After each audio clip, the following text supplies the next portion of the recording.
Hello, dear listeners. Dear listeners, we are doing Unit 3, and today we will start the next section of this unit, Section D. Read the following quotations. Let's read. ये quotations दी गई हैं page number 72 पर. तो इसे हम पढ़ते हैं. क्या बोल रहे हैं? Kindness may not bring you an immediate reward, but it will surely make you happy. जो काइंडनेस है ज़रूरी नहीं है कि आपको एकदम से रिवॉर्ड दे. किसी के लिए आप हेल्प करते हैं, दया दिखाते हैं, तो ज़रूरी नहीं है कि वो आपको एकदम से रिवॉर्ड दे कोई, है ना. बट ये क्या है, आपको ज़रूर आपको एक हैप्पीनेस देगी अगर किसी की आप हेल्प करते हो. ठीक है, कोई प्रॉब्लम है, कोई ट्रबल में है, तो आपको अंदर से कई बार क्या फील होता है, आपको हैप्पीनेस फील होती है कि मैंने उसको हेल्प की है. B kind without seeking any benefit in return. तो हमेशा ही हमें जो है काइंड रहना चाहिए. ये नहीं सोचना चाहिए कि हमें रिटर्न में कुछ मिलेगा. कि मैं किसी के साथ किसी को हेल्प करता हूँ तो सोचूंगा कि मुझे कुछ रिवॉर्ड मिले, तो ऐसा नहीं होना चाहिए. Be kind without seeking any benefit in return. Third is, if you want a reward for your kindness you are selfish. बोल रहे अगर आप अपनी काइंडनेस के लिए कोई रिवॉर्ड चाहते हैं तो इसका मतलब ये है कि आप सेल्फिश हो. आपका सेल्फिश मोटिव है किसी को हेल्प करने का, ताकि आपको रिवॉर्ड मिल सके. Discuss in the class how we can be kind to bird, animal, trees etcetera. As we know we are at home, तो हम यहीं पर डिस्कस कर कैसे हम लोग जो है काइंड हो सकते हैं किसी बर्ड के लिए, एनिमल्स के लिए और ट्री के लिए. सो here we will read a very interesting story which is given on page number 73. उससे हमें पता लगेगा कि हमें कितना किसी भी एनिमल के लिए, ठीक है, ट्री के लिए या बर्ड के लिए कितना काइंड रहना चाहिए. Now read the story. The birthday kitten. Name of the story is Birthday Kitten. It was Peter's birthday. So ये क्या था? पीटर का बर्थडे था. And will you believe it, क्या आप विश्वास करोगे? All he had was one card and one present. कि सिर्फ उसके पास क्या था? एक कार्ड था, ठीक है, और एक प्रेजेंट था. Peter lived with his aunt Sally. जो पीटर है अपनी जो आंटी है, आंट है, जिनका नाम सैली है, उनके साथ रहता था. And she didn't really know what small boys like. और उन्हें बिल्कुल नहीं पता था कि छोटे लड़के हैं उन्हें क्या पसंद होता है.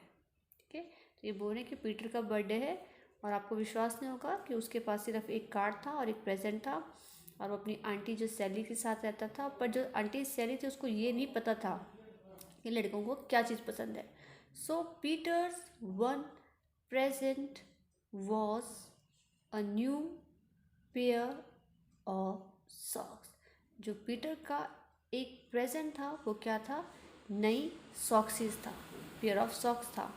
And socks aren't at all exciting, are they for a birthday. और जो सॉक्स था वो बिल्कुल भी एक्साइटिंग, मतलब बहुत जिसको देख के बहुत खुश हो जाते हैं, ठीक है, वो चीज़ नहीं था एज ए बर्थडे गिफ्ट. मतलब जो पीटर है वो हैप्पी नहीं है इसको लेकर.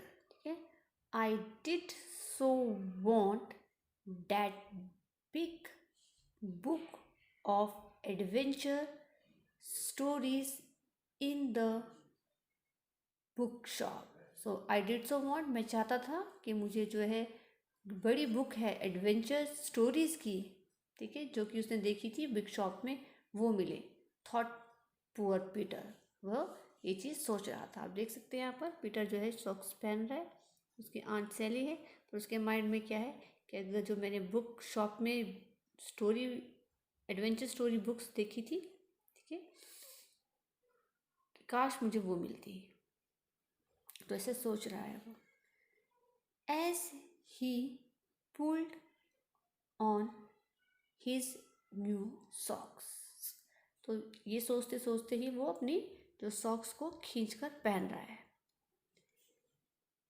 Peter went to school as usual, तो पीटर अपने स्कूल जाता है हमेशा की तरह। एज यूजुअल मतलब हमेशा की तरह से पहले भी जाता था स्कूल, वैसे ही वो पीटर जो है स्कूल चला जाता है। And because it was his birthday the children clapped their hands each time for him he was 8, because उसका जो जन्मदिन है, क्योंकि उसका जन्मदिन है, जो बच्चे हैं क्लैप करते हैं अपने हाथों से कितने टाइम, 8 टाइम, क्योंकि कितना है वो, कितने साल का था वो, 8 ईयर्स का। ऐसे कि हम लोग भी क्लास में सेलिब्रेट करते हैं तो जितने ईयर्स के होते हैं उतने टाइप हम क्लैप करते हैं। तो यहाँ पर ये बता रहे कि पीटर का बर्थडे था तो स्कूल तो गया था एज यूजुअली, तो वहाँ पे जितने भी क्लास के बच्चे उन्होंने, कि वो 8 साल का था तो इसलिए 8 टाइम जो उन्होंने क्लैप किया।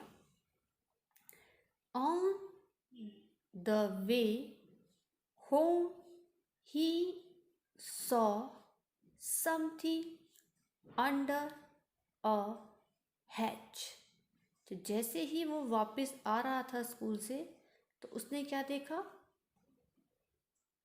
एक हैज के नीचे, हैज क्या होती है बेटा, ये जगह होती है बुशेस की जहाँ से एक बाड़ा सा बन जाता है, देखते हो ना ऐसे, तो इसे हैज बोलते हैं, यानी कि फेंस। फेंस किससे बनेगा, श्रब और हर्ब से, ठीक है, जो झाड़ियाँ हैं शब्द और हर्ब की, उसे फेंस बन जाता है, उसे बोलते हैं हैज। जैसे ही वो वापस आ रहा था उसने क्या देखा, ठीक है, कि हैज के नीचे कुछ है।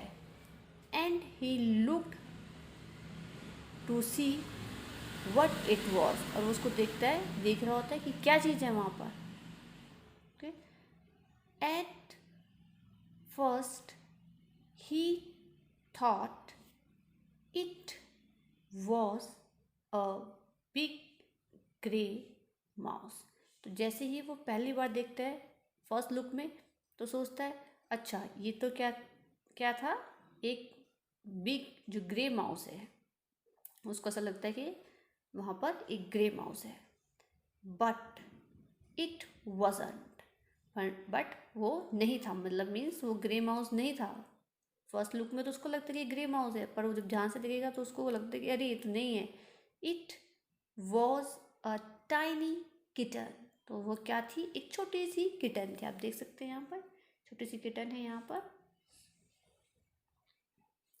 Peter couldn't think how it had come there, for there was no house near, तो वो सोचता है कि ये कैसे आ सकती है यहाँ पर, ठीक है, क्योंकि यहाँ पर क्या है, यहाँ तो कोई घर ही नहीं है।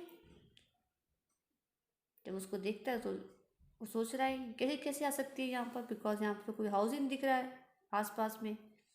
इट वॉज म्याऊ, वो जो साउंड होती है कैट की, वो म्याऊ म्याऊ कर रही है। As the weather was cold, और क्यों कर रही है, क्योंकि जो वेदर है, ठीक है, वो कैसा है, बहुत कोल्ड है। जो मौसम उस दिन का था, वेदर क्या था, बहुत ठंडा था, इसलिए वो म्याऊ म्याऊ कर रही है। And the kitten was hungry, और साथ ही साथ वो किटन क्या है, भूखी भी लग रही है, कि उसको भूख लग रही है, ठंड भी है और भूखी भी है। पीटर वॉज काइंड, तो पीटर क्या है, बहुत काइंड है, बहुत दयालु है। And he bent over the tiny creature, creature क्या होता है, एनिमल, ठीक है, तो जो कहता है he bent over the tiny creature, नीचे बेंट होकर उस एनिमल के पास बैठ जाता है। So dear student, that's all for the day. What will you do? You will read this paragraph, okay, इसे आप पढ़ेंगे, tomorrow we will take the next paragraph और देखेंगे कि स्टोरी में क्या होता है. Okay, thank you and have a nice day.